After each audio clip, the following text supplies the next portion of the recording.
ఇప్పుడే జీ5 app download చేయండి. చూడండి మీ ఫేవరెట్ టీవీ షోస్ ఎప్పుడైనా ఎక్కడైనా. అవునా? ఏ హాస్పిటల్లో చెప్పమ్మా, నేను అక్కడికి వస్తాను. నువ్వు రావాల్సింది హాస్పిటల్కి కాదు, ముందు మీ అత్తయ్య ఇంటికి వెళ్ళు. అత్తయ్య ఇంటికా? ఎందుకమ్మా? నువ్వు పూజకి రాలేదు అని అత్తయ్య గొడవ చేసింది. నన్నైతే నానా మాటలు తిట్టింది. నువ్వొస్తే తన కోపం కొంత తగ్గుతుందిరా, అందుకే. అత్తయ్యకి ఆవేశం ఎక్కువ, ఆలోచన తక్కువ. ఎందుకు ఇలా బిహేవ్ చేస్తుంది? నేను రాకపోవడానికి కారణం వేరే ఉందమ్మా. అవన్నీ నేను ఫోన్లో చెప్పలేను కదా. అది మీ అత్తయ్యకి అర్థం కావాలంటే ముందు నువ్వు వాళ్ళ ఇంటికి వెళ్ళాలి. అమ్మా అది కాదమ్మా, నేను ముందు నిన్ను చూడాలమ్మా.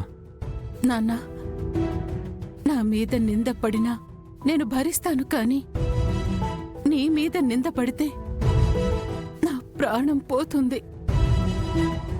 పద్మకి సర్ది చెప్పే బాధ్యత నీదే. వెళ్ళు, మీ అత్తయ్యని తీసుకొని నువ్వు మళ్ళీ ఇంటికి రా. నువ్వొచ్చేలోపు నేనింటికి వచ్చేస్తాను. అమ్మా కానీ నువ్వు ఒక్కదానివి ఎలా వస్తావమ్మా? నేనొస్తాను కదా, వచ్చాక నీకే తెలుస్తుంది ఎలా వచ్చానో. సరే అమ్మా.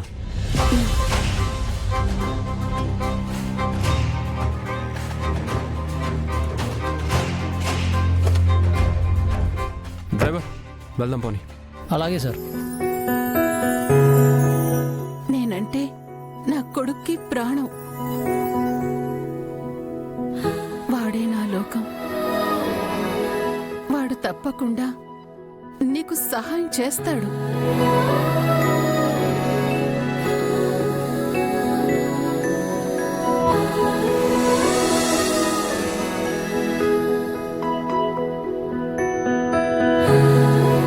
జాగ్రత్తగా వెళ్ళండి.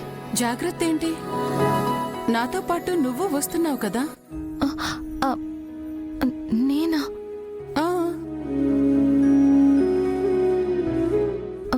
మీరు వెళ్ళండి. నువ్వు నాతో పాటు వస్తేనే నేను వెళ్తాను, లేకపోతే లేదు.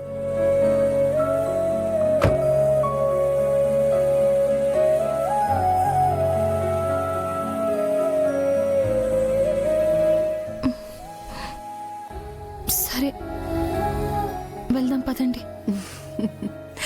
సరే.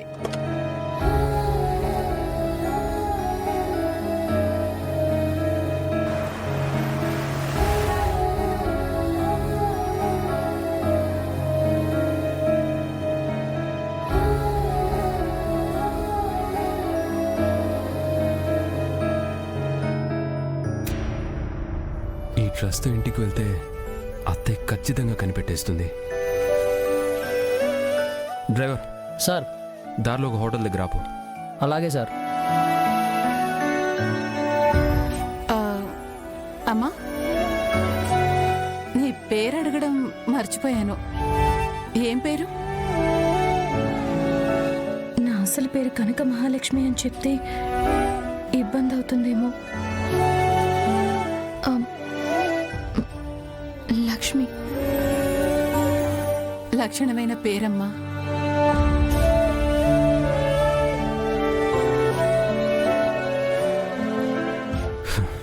అత్తయ్య వాళ్ళని ఎలాగైనా సరే ఒప్పించి ఇంటికి తీసుకెళ్ళాలి. జీ5 యాప్ డౌన్లోడ్ చేసి అన్ని ఎపిసోడ్స్ పూర్తి ఉచితంగా చూడండి.